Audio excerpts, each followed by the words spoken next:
akkaawuntiin TikTok kenna yeroo ammaan kanatti qulqullina qabaachuu fi qabaachuu dhabu rakkina community guidelines walitti nu fidu. TikTok yeroo ammaan kanatti jiramoo hin jiru jettee laaluu yoo barbaadde akkamitti akka laaluu dandeettan qulqullina akkaawuntii keessanii kan yeroo ammaan tana maalirra akka inni jiru standardiin isaa maalirra akka inni jiru akkamitti akka laaluu dandeettan isin agarsiisa. Egaa nafaana bu'aa. Egaa mee TikTok keenya keessanii isin agarsiisa. Egaa haala kanaan TikTok keenya keessanii erga haala kanaan TikTok keenya keessanii maal goona gama gadhaan turatti mallattoo profaayilii tana yeroo takka haala kanaan gattuina sana booda sarara tuqaa afurii gubbarra jiru kan akkana gattuina sana booda asumarra eegalla. Egaa kunoo gubbarra creator tools kan jedhu kana haala kanaan yeroo takka gattuina sana booda egaa rakkina laayivii irratti nutti dhufuu danda'u. Isa laalla jechuudha. Gama gubbaatti rakkunoo tools kan jedhutti aanee live getti. Isitan haala kanaan gattuudha. Rakkinni live irratti nu mudate tokko yoo jiraate as keessan ilaaluu dandeenya salphaatti. Sana booda kunoo akkatti ol siisin jechuudha. Egaa asitti kunoo rules and guidelines jedha. Bakka kana gattuudha kunoo isa kana haala kanaan gattuudha jechuudha. Sana booda kunoo asitti haala kanaan dhufa jechuudha.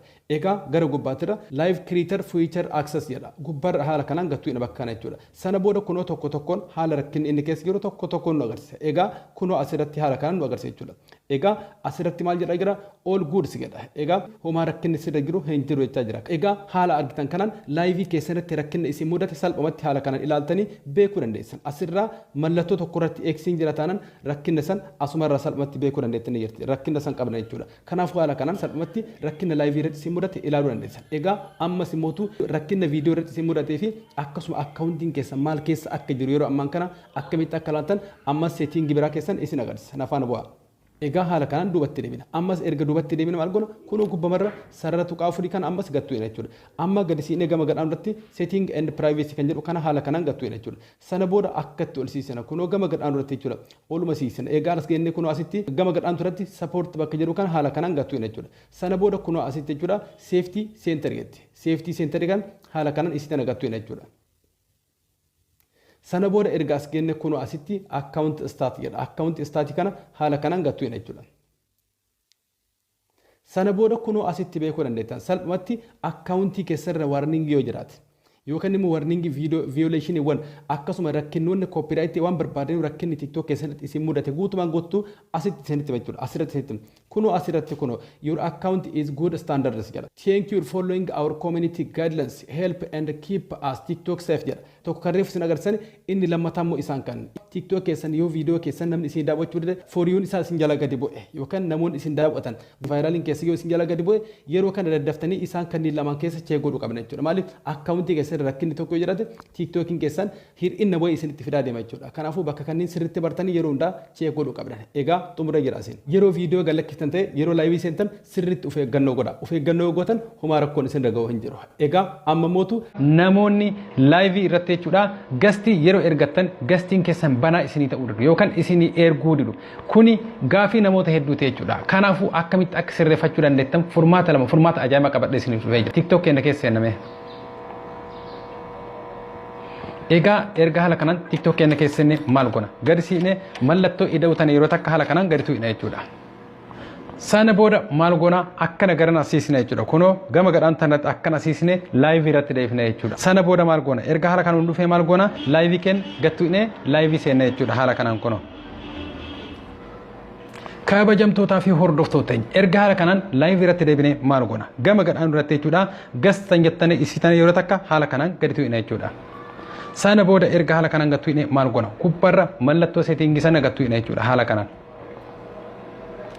Sana booda erga haala kanaan dhufee maal goona isii tana cheekkoona jechuudha. Isiin tuni akkanatti yoo jiraatte jechuudha tole nuuf hin jedhu jechuudha. Sababa kana sirriitti cheekkochuu qabdi. Isiin tuni garamitti deebi'uu qabdi haala kanaan asirratti deebi'uu qabdi jechuudha. Ammas deebitanii maal gootan of duuba deebine jechuudha.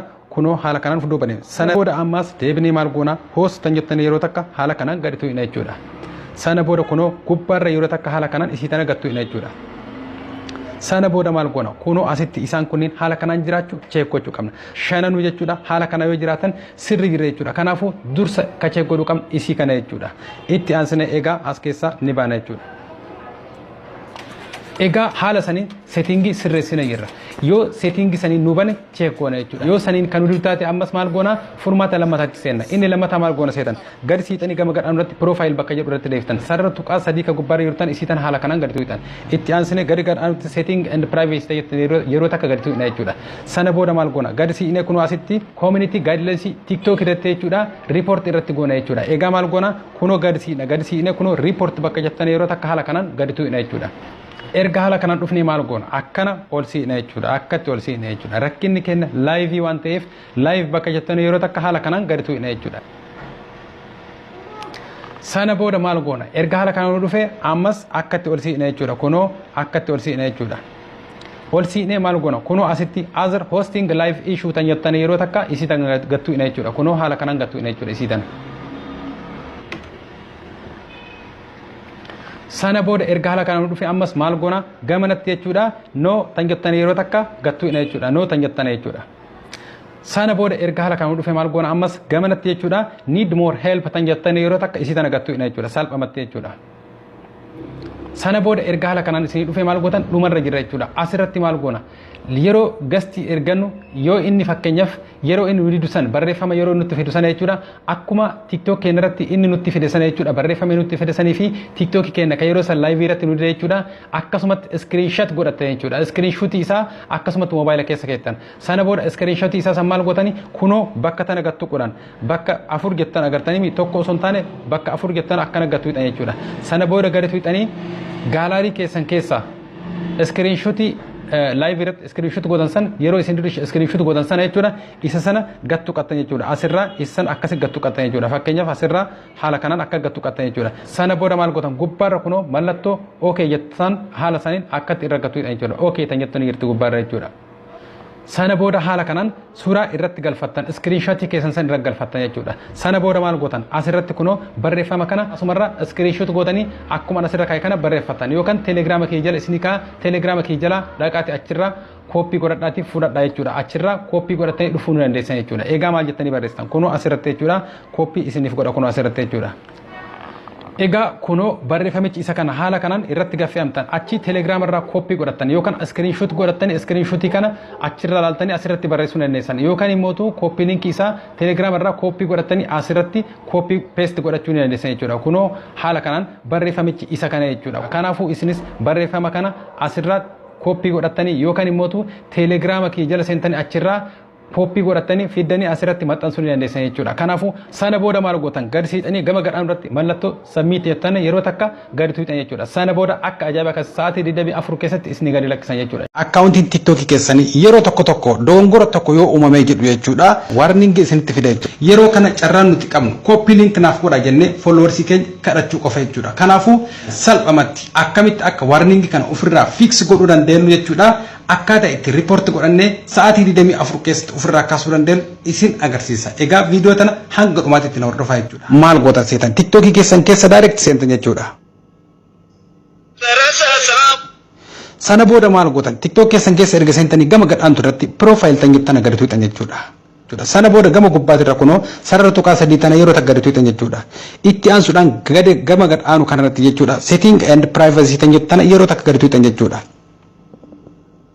Sana booda maal goota seetan gadi siixanii gama gadhaantu irratti jechuudha report a problem tan jettan gadi tuqxan jechuudha.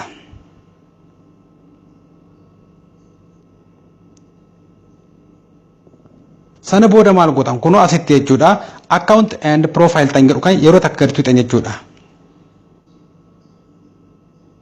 Sana booda gadi siixanii kunoo profile page kan jedhu kana yeroo takka gadi tuqxan jechuudha. Sana booda gama gadhaanu gadi siixan jechuudha kunoo gadi siixanii azar bakka jedhu kana yeroo takka gadi tuqxan jechuudha. Sana booda haala kanaan isin dhufa haala kana yoo isin dhufe kunoo asirratti rakkina keessan hiikkattanii jirtuu isin jedhee isin gaafata jechuudha. Kanaafuu yes yookaan no jedha. Kanaafuu wanni nu hiikkanne jiru kana hiikkachuu dhufne kanaafuu no tan jettan yeroo takka gadi tuqna jechuudha. Sana booda gama gadhaantu irratti kunoo need more help tan jettan yeroo takka gadi tuqna jechuudha. Sana booda erga as geettanii maal gootan egaa barreeffamicha kunoo asirratti iyyannoo galfanna jechuudha. Kanaafuu iyyannoo kana haala ani barreessu kanaan barreessitanii report godhachuu dandeessan jechuudha. Kunoo haala kanaan barreessuu dandeessan jechuudha.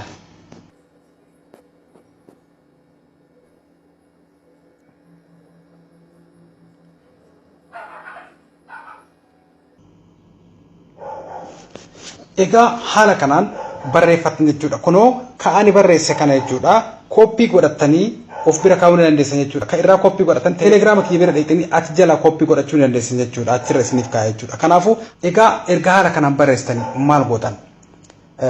Warningi isinitti dhufe jechuudha. Warningi san piroofaayilii keessanirraa akkasumatti iskiriinshuut moobaayila keessanirraa gootanii suuraa isaa kaafatan jechuudha. Sana booda suuraa isaa of bira geettanii booda haala kanaan barreeffama kana erga asirratti barreessitanii booda yookaan kooppii gootanii booda gama keessaa kunoo bakka kana gattuquudhaan suuraa iskiriinshuut moobaayila keessanirraa iskiriinshuut gootan sana jechuudha. Haala kanaan gadi tuqxanii jechuudha. Kunoo iskiriinshuutii suuraa san haala kanaan yeroo takka irratti gattuuta suuraa tokko irratti sana booda okee gama gubbaatti jirtu tana kunoo okee tana gadi tuqxanii jechuudha. Kana haala kanaan suuraa kana asirratti galchitan jechuudha. Kunoo akkanatti jechuudha. Sana booda suuraa keessan ragaadhaaf asirratti dhiyeessanii jirtan. Gubbaarratti iyyannoo keessan barreeffamaan asirratti dhiyeeffattanii sana booda kunoo sammii tanyattanii yeroo takka gadi tuqxan jechuudha. Sana booda yeroo muraasa keessatti isinirraa kaasan warningi sana jechuudha. Egaa yeroo hunda wanti nuti gaffurru teknooloojiiwwan adda addaa isin bira ga'a jechuudha. Kanaafuu waan beeynu wal barsiisuu fi wal gargaaruun dirqama keenya dirqama lammummaati. Gaafii yoo qabaattan immoo isin keessummeessuuf qophiidha. Baga dhuftan waan na dhaggeeffattaniif ulfaadha kabajamaa isinin jedha.